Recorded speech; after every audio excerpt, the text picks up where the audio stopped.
Then the last four cranial nerves, that is the glossopharyngeal, vagus, spinal accessory and hypoglossal. So here you can see that is the glossopharyngeal, this is the spinal accessory, this is hypoglossal and this is the vagus. So these four cranial nerves of the neck and closely related with each other. So it should be described together. These four cranial nerves live from the skull togetherly. That is the glossopharyngeal, vagus and the spinal accessory. It should be passing through the jugular foramen. So here you can see that is the jugular foramen. And the hypoglossal nerve, it should be passes through the hypoglossal canal. Then the first, they lie between the internal jugular vein. So here that is the internal jugular vein, that is the common carotid artery, this is the internal carotid and this is the external carotid artery. So they lie between the internal jugular vein and the internal carotid artery. So between this, where the cranial root of the accessory nerve joins with the vagus nerve and distributed through it. The glossopharyngeal nerve, it passes forwards across the internal carotid artery. So here you can see the glossopharyngeal nerve, it crosses the internal carotid artery and then deep to the external carotid artery. The spinal accessory nerve, so this one, the spinal accessory nerve passes backwards across the internal jugular vein. And the vagus nerve, it passes straight downwards between the internal jugular and the internal carotid artery. Then the hypoglossal, so this one, the hypoglossal nerve is medial to that the others and curves round behind the vagus nerve and then passes forward superficial to the vagus nerve. The close relationship of the last four cranial nerves can be well appreciated by studying the features of the base of the skull. So the jugular foramen, that is the important foramen through which that the nerve it should be passes, and this foramen it should be located in front of the jugular process of the occipital bowl. So the glossopharyngeal nerve, so glossopharyngeal nerve, it is the ninth cranial nerve and it is a mixed type of nerve, means it consists of both motor and sensory fiber, but predominantly it is sensory. And the name suggests that is the glossopharyngeal, means glosso means tongue and pharynx. So it derives its name from fact that it provides the sensory innervation to the tongue and the pharynx. Then the functional components and the nuclei of the glossopharyngeal nerve. So first, that is special visceral efferent fiber.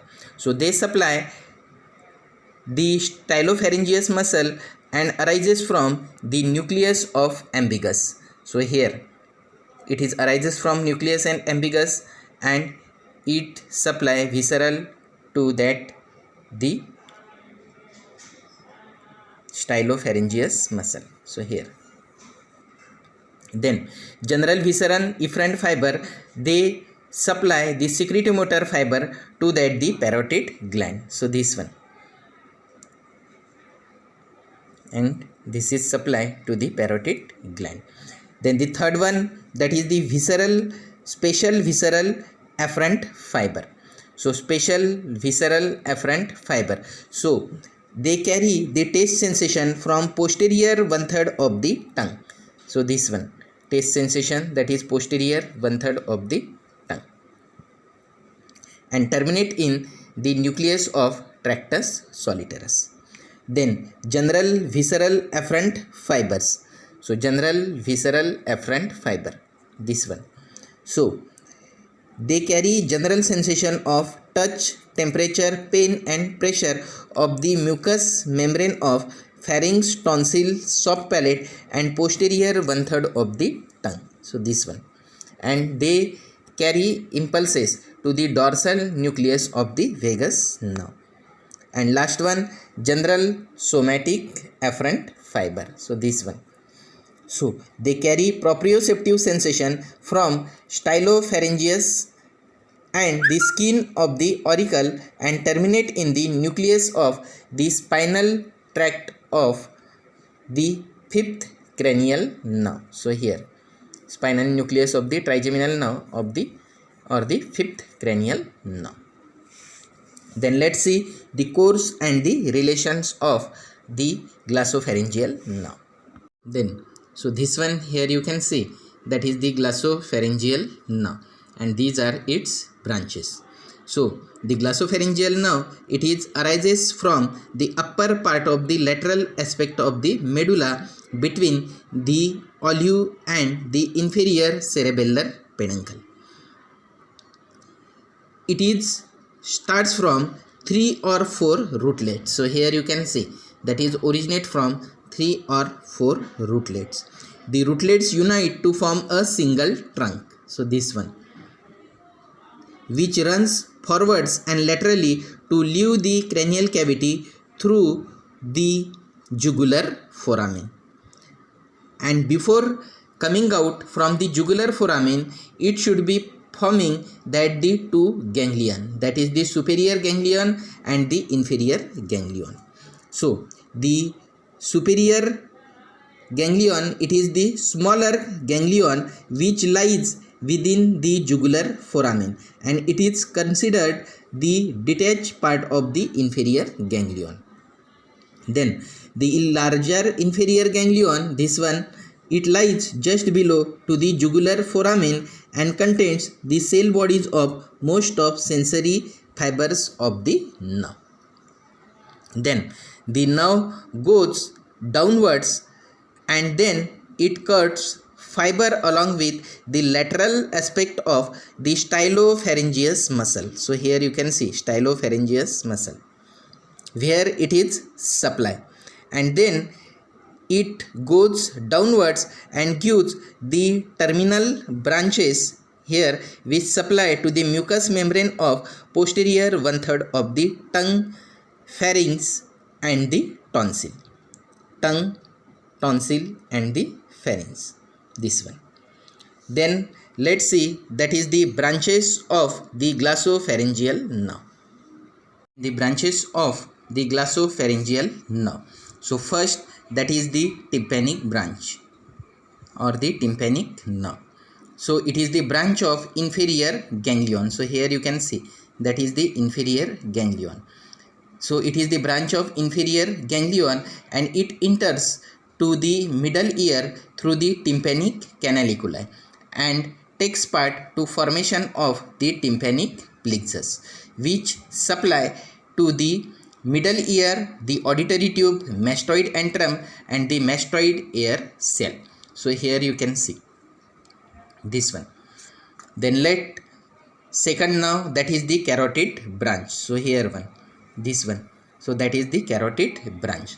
So it descends on the internal carotid artery. So here the internal carotid artery and supplied to the carotid sinus and the carotid body.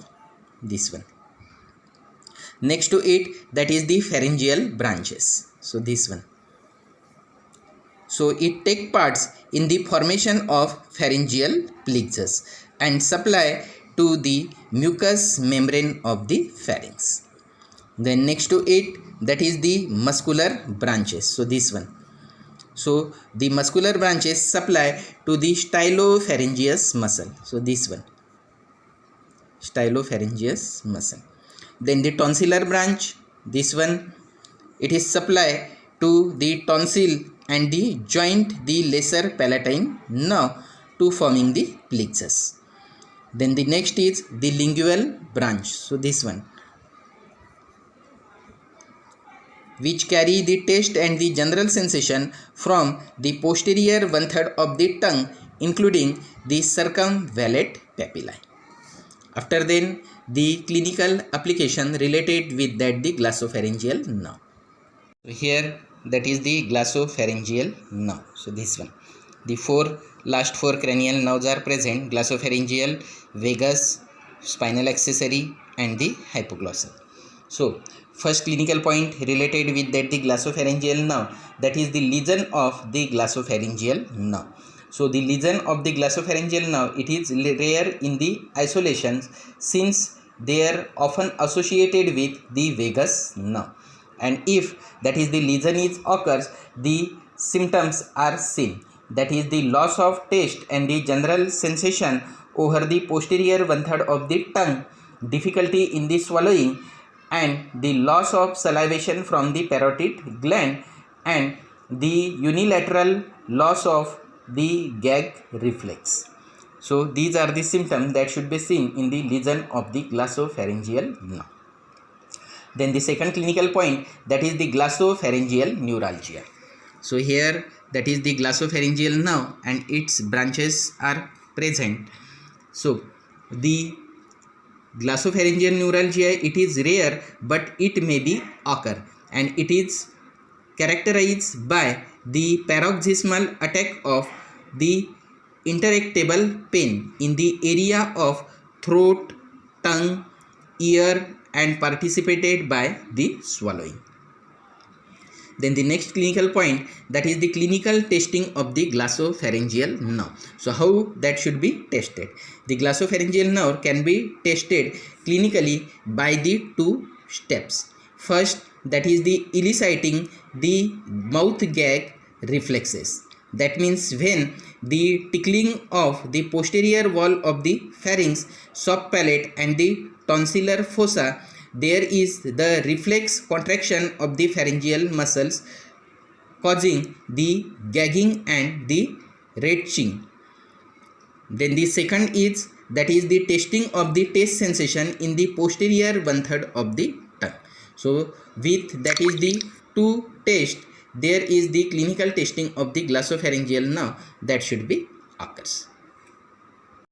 Then the next cranial nerve, that is the vagus nerve. So vagus nerve, it is the 10th cranial nerve and it is the mixed type, that is composed of the both motor and sensory fiber, but predominantly it is motor, and it is the longest and most widely distributed the cranial nerve, and because of that is extensively vague course of this nerve, so that the name is given, that is the vagus. Then in the field of the distribution extends beyond the head and the neck, it enters into that the thorax and the abdomen and conveys most of the efferent fibers of the cranial part of parasympathetic outflow and distribute the fibers of and cranial part of the accessory nerve.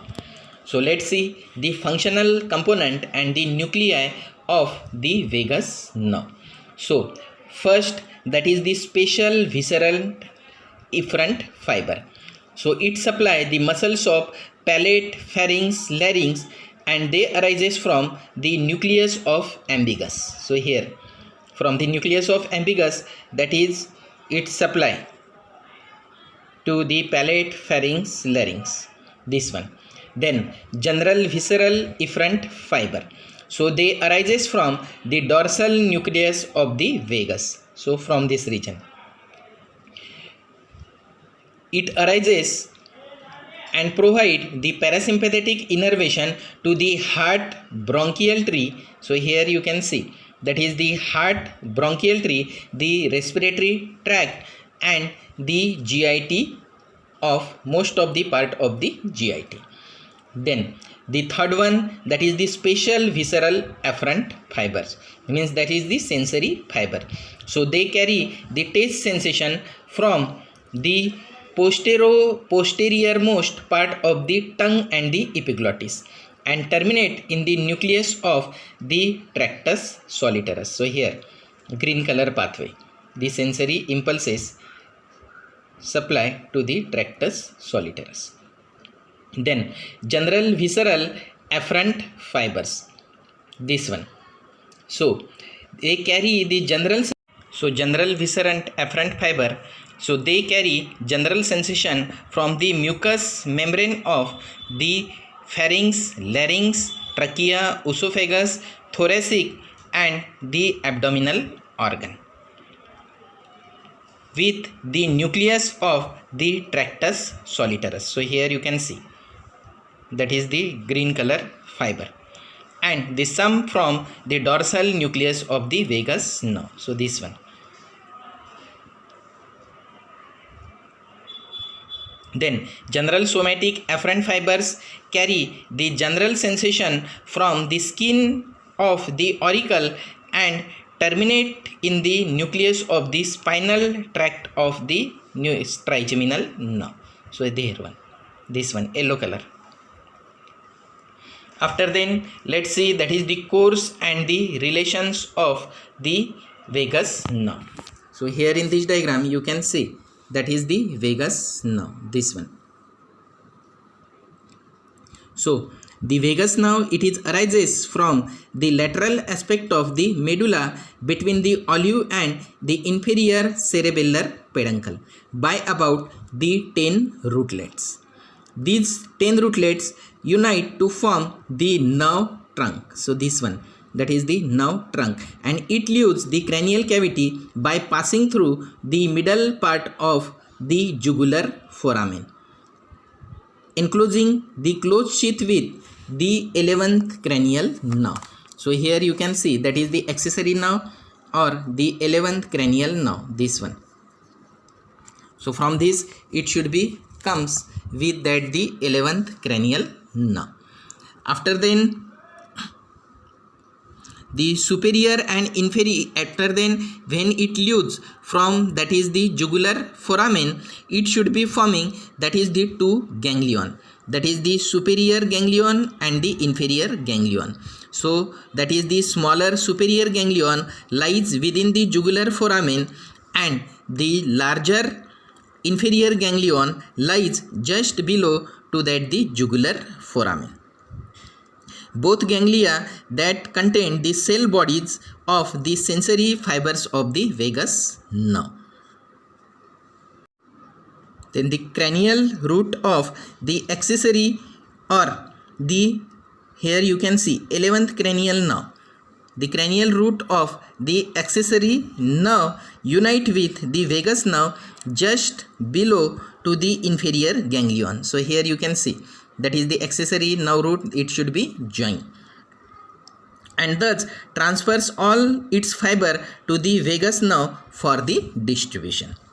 Then after coming out from the cranial cavity through the jugular foramen, the nerve vertically goes downwards. So here within the carotid sheath in the neck, first between the internal jugular vein laterally and the internal carotid artery medially. So here in this diagram you can see that is the internal jugular vein and that is the internal carotid artery. So between this, that is the this large vagus nerve, it is present, this one.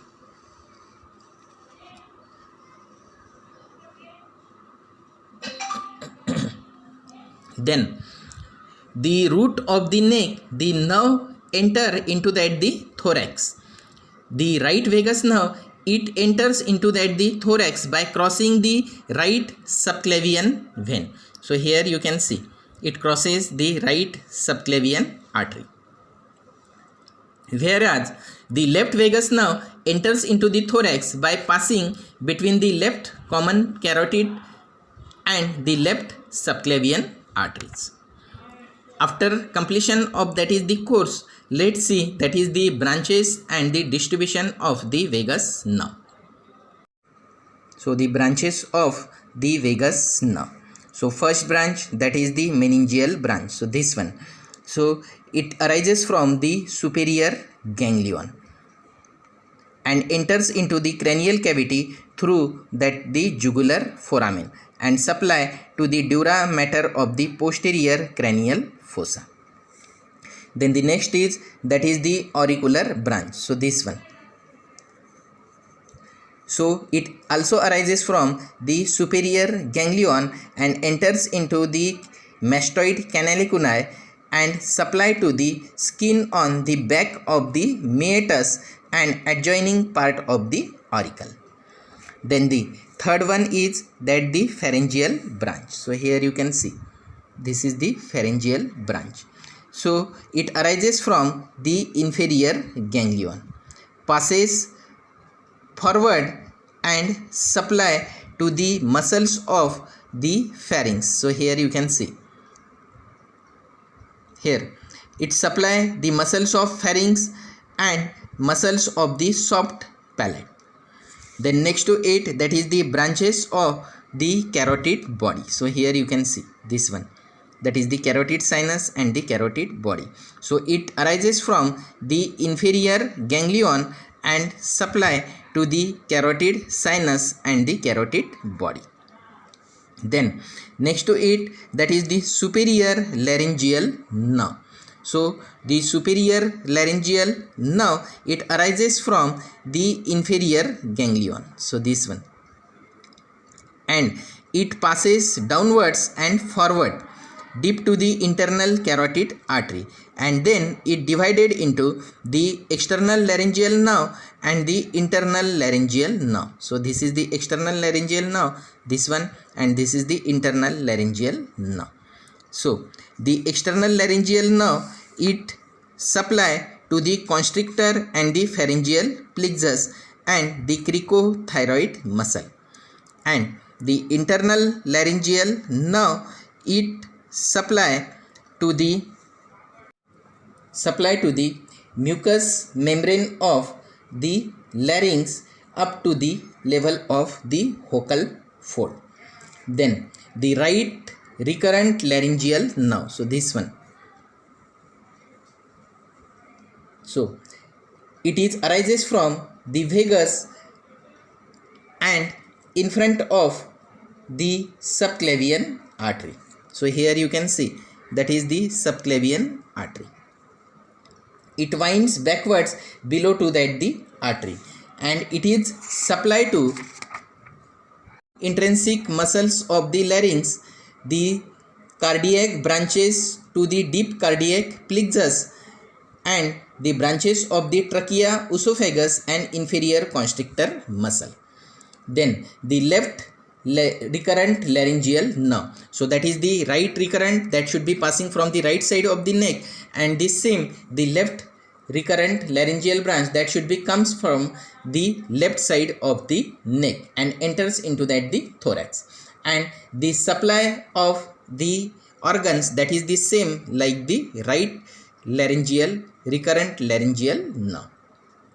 Then the last one, that is the cardiac branches. So then the last branches, that is the cardiac branches, they are superior and inferior. Out of that is the 4 cardiac branches of the vagus, 2 on each side.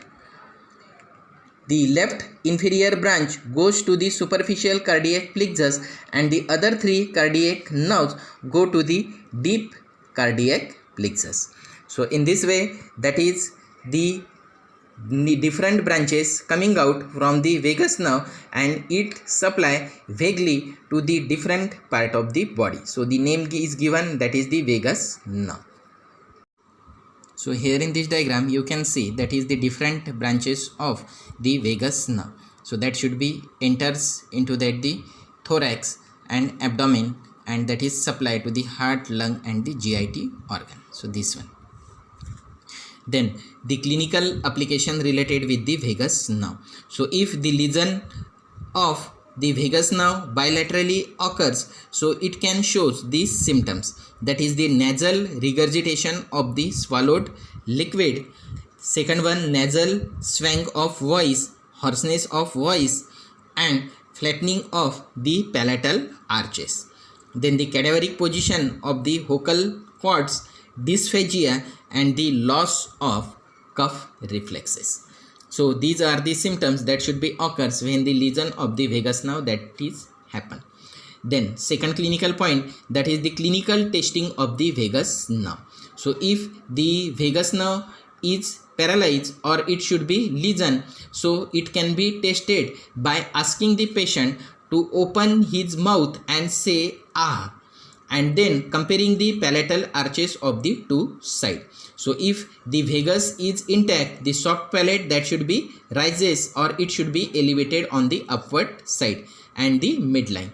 But In bilateral region, that is the soft palate droops, and in unilateral region there is flattening of the palatine arch on the side of the paralysis and uvula pulled to the normal side. So these are the clinical symptoms that should be seen when the vagus nerve lesion is happen.